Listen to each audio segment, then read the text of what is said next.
Assalamualaikum warahmatullahi wabarakatuh. Kembali lagi ke channel saya, Keren Education. Pada kesempatan kali ini saya akan memberikan sedikit sharing terkait konten kreator. Di sini konten kreator mulai berkembang dari konten kreator YouTube, Facebook. Tentunya Facebook itu ada dua konten, yaitu bisa di Facebook profesional dan fanspage. Oke, kalau untuk YouTube sendiri, dia tuh persyaratannya itu 1000 subscribe dan 4000 jam tayang. Ketika itu sudah terpenuhi, maka kalian akan mendapatkan atau tampilan dalam YouTube Studio itu AdSense-nya terbuka dan tombol daftarnya tuh bakalan muncul. Langkah-langkah itu yang akan kalian lakukan ketika kalian sudah mendapatkan 1000 subscribe dan 4000 jam tayang. Tentunya dalam YouTube itu tidak bisa dipungkiri bahwasanya nggak perlu kita konten banyak, namun kalau view-nya sedikit dan yang nonton cuma hanya beberapa menit, di skip itu sama saja. Tapi kalau misal ada satu konten ataupun satu video yang memang langsung viral dan dapat view bisa sampai ratusan ribu ataupun 1 juta, itu sudah cukup untuk memenuhi 4000 jam tayang. Jadi untuk ukuran monetisasi YouTube itu tidak tentu, bisa dalam hanya waktu 1 bulan, 2 minggu, ataupun 2 bulan, 3 bulan, itu tergantung kalian, kreatif kalian untuk menentukan konten ataupun video yang kalian ciptakan. Itu untuk YouTube. Jadi langkahnya ketika nanti sudah termonetisasi, menunggu dulu $10. Ketika udah ada $10, maka kalian akan mengklaim ataupun meminta surat Google AdSense. Tentunya yang amplop putih yang bertuliskan Google AdSense. Fungsinya itu adalah untuk mengkonfirmasi ataupun memvalidasi alamat. Nanti masukin juga nomor rekening dan lain-lain. Tentunya untuk gajian para YouTuber itu sebelum tanggal 25. Itu untuk YouTuber sendiri. Kalau untuk Reels itu ada 2 alternatif, yaitu bisa Facebook profesional ataupun fanspage. Yang pertama, Facebook profesional lebih enak, lebih lebih cepat mendapatkan follower, karena dia hanya mengaktifkan Facebook yang biasa ke Facebook profesional. Tentunya kalau memang kalian mau ngecek caranya, bisa kalian cek di konten saya ini. Jadi untuk Facebook profesional itu tentunya syaratnya yaitu 5000 follower, 60.000 menit. 60.000 menit itu sama saja dengan 1000 jam tayang. 1000 jam tayang itu lebih sedikit dari syaratnya YouTube, yaitu 4000 jam tayang. Tentunya harusnya lebih mudah untuk mencapai 1000 jam tayang. Tapi konten yang ditentukan oleh Facebook profesional itu adalah Reels. Reels itu dengan konten hanya durasi 1,5 menit, 1 menitan. Jadi memang akumulasinya harus benar-benar view-nya besar. Tapi bisa ditunjang dengan cara siaran langsung yang ditonton banyak orang, kemudian itu bisa mempermudah untuk mencapai Reels. Tentunya kalian disibukkan dengan Facebook Pro, disibukkan dengan bintang itu sifatnya hanya saweran. Kalau Facebook Pro itu banyak penghasilan dari berbagai opsi, bisa dari bintang, dari bonus, dari iklan, itu bisa. Tapi saran saya fokuskan ke iklan in-stream, karena itulah syarat untuk monetisasi atau penghasilan dari Facebook Pro. Jadi tentunya kalau untuk kalian yang mau menjadi konten kreator Facebook Pro, tinggal kalian mengaktifkan Facebook kalian menjadi Facebook Pro. Caranya sudah saya bahas di video saya sebelumnya, tinggal cari di beranda video saya. Yang kedua yaitu fanspage. Fanspage itu sama saja dengan halaman Facebook. Kalau fanspage bedanya follower dimulai dari 0 lagi. Jadi kalian harus mencari follower. Padahal syaratnya pun sama. Follower untuk fanspage itu sama 5.000 kalau pengen dimonetisasi. Cuma bedanya kalau di fanspage kalian bisa unggah video yang berdurasi lama. Makanya kalian jangan kaget ketika banyak yang lewat di beranda-beranda Facebook kalian itu yang kadang film, kadang potongan film yang durasinya 1 jam 30 menit, itu adalah halaman Facebook. Dia bisa upload video yang berdurasi lama. Jadi tinggal kalian tentukan untuk pilihan mana yang kalian akan tentukan, mau Facebook Pro ataupun fanspage. Bagi saya sama saja. Tentunya tinggal kalian yang mau memantapkan diri untuk yang mana. Kalau memang kalian mampu bisa dua-duanya, tiga-tiganya silakan. Itu kalian tergantung keputusan kalian. Terus yang keempat saya akan bahas perihal TikTok. Kalau TikTok itu memang penghasilan itu dari live ataupun shower. Bagi yang memang penghasilannya itu dia bisa live, itu syaratnya yaitu 1.000 follower. Bisa saja follower live itu tanpa 1.000 follower bisa. Kalian tinggal daftar di TikTok Seller Center dan akun TikTok kalian kaitkan dengan akun TikTok Seller Center, maka tidak perlu dengan follower 1.000 pun bisa live, karena TikTok Seller Center itu fungsinya buat kalian jualan. Itu cuma banyak yang memanfaatkan untuk bisa live. Dari TikTok tuh bisa dapat dari affiliate TikTok tuh bisa. Tinggal kalian bikin video, tapi videonya video yang bertemakan promosi, jadi bukan sembarang video. Jadi gimana caranya sih kita bikin video itu untuk branding sebuah barang ataupun sebuah ini promosi deh kalau untuk TikTok itu, kalau untuk affiliate. Sekarang pun live ada ada rewardnya dari live TikTok itu, cuma nilainya memang nggak sebesar nilai ketika kalian di shower. Kalau saya pribadi, TikTok itu hanya untuk nge-share konten-konten saya yang ada di YouTube agar banyak ditonton oleh orang.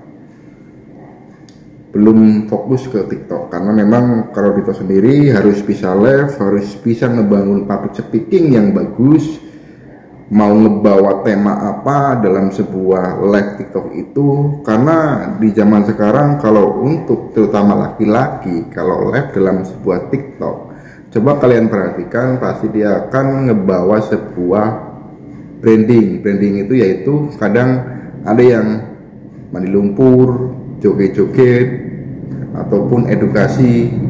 Itu kalau yang laki. Berbeda dengan perempuan. Kalau yang perempuan memang udah dari lahir, kalau memang perempuan itu punya paras yang cantik, ya udah modal utama di media sosial TikTok, karena tentunya pasti banyak yang nonton. Kalau laki memang harus punya modal apa sih yang mau diangkat, apa sih yang mau dibawakan dalam sebuah live. Bisa hiburan. Jadi intinya sih dalam dunia media sekarang itu tentunya pasti konten kreator nggak jauh dari membuat video, editor itu harus bisa belajar, harus bisa membangun diri harus bisa public speaking. Tentunya itu nggak bisa belajar dulu, harus belajar dulu itu tidak sambil jalan saja, karena terbiasalah, lama-lama bakalan bisa. Tapi kalau nggak pernah mau mencoba ya selamanya nggak pernah bisa. Karena ya dalam sebuah konten kreator yang saya rasakan sendiri, dari nol pemula sampai monetisasi YouTube itu memang nggak mudah. Di situ saya ceritakan bahwasanya YouTube itu nggak semudah kalian hanya bikin video tanpa memikirkan video kalian itu ditonton nggak sih gitu. Memang ada kalanya video yang kalian share secara cuma-cuma ataupun secara asal kadang bisa viral, yaitu bisa. Cuma alangkah baiknya kalau segala sesuatu itu terkonsep. Dalam sebuah YouTuber itu, ketika kalian mau upload itu, ada tata caranya itu, sampean bisa harus ngeriset keyword judulnya apa sih yang sedang banyak dicari, temanya apa sih, terus bikin thumbnail juga penting. Thumbnail itu tampilan pertama yang ada di YouTube. Contohnya seperti ini, itu thumbnail. Kalau thumbnail sendiri saya membuatnya itu menggunakan aplikasi yang ada di Play Store, yaitu aplikasi Pixellab. Jadi banyak sih sekarang kalau untuk membuat konten YouTuber di HP itu, sekarang HP pun sudah mumpuni.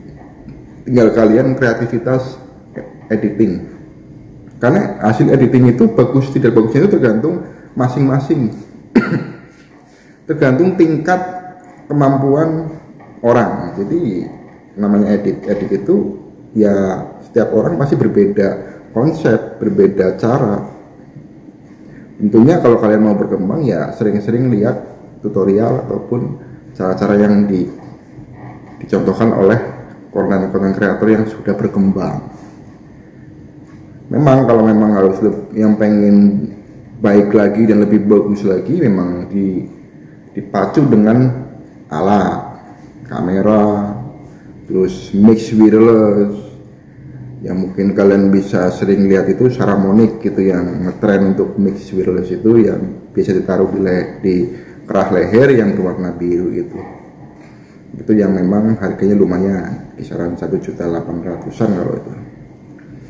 Untuk pemula sih dengan alat seadanya dulu, yang penting konten dulu kalian perbaiki, kalian bagusin, kalian riset gimana caranya ngebuat konten itu diminati banyak orang itu tertarik dan mau balik lagi ke video kita. Jadi kita harus sadar diri bahwasanya kita tuh pemula, kita tuh bukan pejabat, bukan artis, bukan public figure. Jadi kita harus ngebawa sebuah tema apa yang mau kita angkat gitu kan. Jadi kita harus ngebawa orang itu mengenal kita itu tentang apa. Contoh, jadi makanya coba deh cek semua konten kreator yang sudah sukses, tentunya yang konten kreator yang bukan dari kalangan artis ataupun pejabat ataupun yang lain yang sifatnya public figure.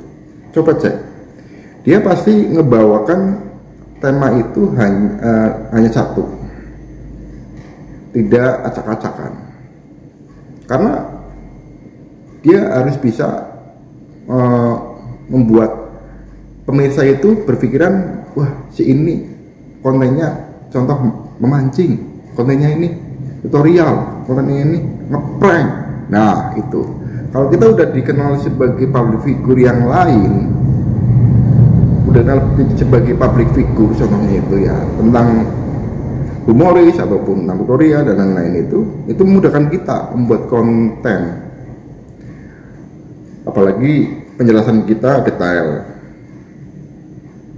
gitu. Jadi sebenarnya untuk saat ini peluang untuk mendapatkan pundi-pundi cuan itu ya terbuka dari berbagai platform, bisa TikTok, bisa Facebook Pro, Fanspage, Instagram dari endorse, terus YouTube, Dan di luar itu masih banyak lagi yang memang yang lama, kadang blogger itu masih ada yang sekarang. Dan biasanya kan nggak bakalan ditemukan di sekolah-sekolah ataupun kurikulum dimanapun. Karena setahu saya pribadi untuk sekolah konten kreator, saya belum tahu ada atau enggaknya itu kan. Setahu saya sih belum ada. Jadi mereka yang memang jadi konten kreator itu ya memang harus otodidak, belajar sendiri, riset sendiri. Intinya belajar yang kepada orang yang sudah bisa lihat apa yang dilakukan, bikin judul seperti apa, bikin thumbnail seperti apa, bikin tagline seperti apa. Jadi itu ngaruh, karena dalam sebuah judul ada tag, di description ada tag, itu ngebantu agar judul kalian segera ditemukan oleh penonton. Itu sangat penting. Jadi intinya sih, tentukan kalian mau jadi content creator dengan platform YouTuber, Facebook Pro, Fanspage, TikTok, blogger ataupun lainnya, silakan. Sesuaikan dengan kemampuan kalian, kebiasaan kalian, dan kemudahan kalian. Jangan dipaksakan. Kalau kalian nggak bisa konten tutorial, jangan dipaksakan. Kalau kalian hanya bisa untuk konten hiburan, silakan, jauh lebih baik. Jadi nggak semua tuh harus seperti yang lain. Jangan. Jadilah diri sendiri, angkatlah tema sesuai dengan diri sendiri. Dalam dunia media sosial itu nggak jauh beda dengan dunia nyata gitu.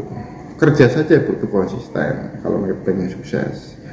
Orang Jawa bilang telaten gitu. Dalam medsos pun sama, kita dibutuhkan untuk konsisten upload video, konsisten untuk mengunggah video sesuai dengan tema. Jadi itulah yang harus dipertahankan. Jadi sama intinya, harus konsisten. Bedanya kalau di media sosial, sekali unggah video, ibarat kata itu menjadi invest video. Selama video itu masih ditonton, ya selama itu juga video kalian bakalan menghasilkan cuan. Dan cuannya pun nggak terhingga, nggak 1 juta 2 juta. Kalau sudah memang sudah bisa, bahkan ada yang puluhan juta, ratusan juta, miliaran pun ada. Jadi itu kebuka lebar bagi kalian yang memang kreatif, mau belajar, mau mencoba tentunya. Mungkin itu saja ya yang saya sampaikan. Mudah-mudahan bisa bermanfaat bagi kalian yang memang para pemula nih, yang sedang memikirkan bagaimana sih memulai jadi konten kreator pemula, bagaimana sih, mau kemana sih, mau Facebook Pro, Fanspage atau YouTube. Itu sebenarnya sama saja, yang penting kalian fokus dalam sebuah konten kreator ataupun konsisten dalam membuat video. Alat untuk software untuk mendukung editing banyak di Play Store. Tapi kalau yang memang mencari software yang memang mumpuni, dalam arti mumpuni itu, kalau di Play Store setahu saya seperti KineMaster pun ada watermark. Kepengen nggak ada watermarknya harus berbayar. Terus yang lain pun sama, Filmora pun sama. Kalau saya sih CapCut masih mending, watermarknya masih bisa dihapus. Jadi kalau pengen mendapatkan KineMaster versi mode-nya tuh banyak di Google, tinggal cari KineMaster mode itu banyak di Google. Jadi silakan kalian tentuin sendiri untuk kemana kalian menjadi konten kreator. Kalau saya pribadi untuk YouTube, alat software yang saya simpan ataupun saya ini ya, satu KineMaster untuk editing video, screen video untuk membuat video tutorial, eraser untuk ngebuat ya pembantu untuk membuat thumbnail itu agar backgroundnya hilang, itu eraser. Dan Pixellab itu untuk membuat thumbnailnya. Jadi hanya itu sih. Kalau untuk ngupload di Chrome, di YouTube Studio, masih di YouTube Studio kalau saya pribadi, tidak di aplikasi YouTube Studio yang ada di Play Store.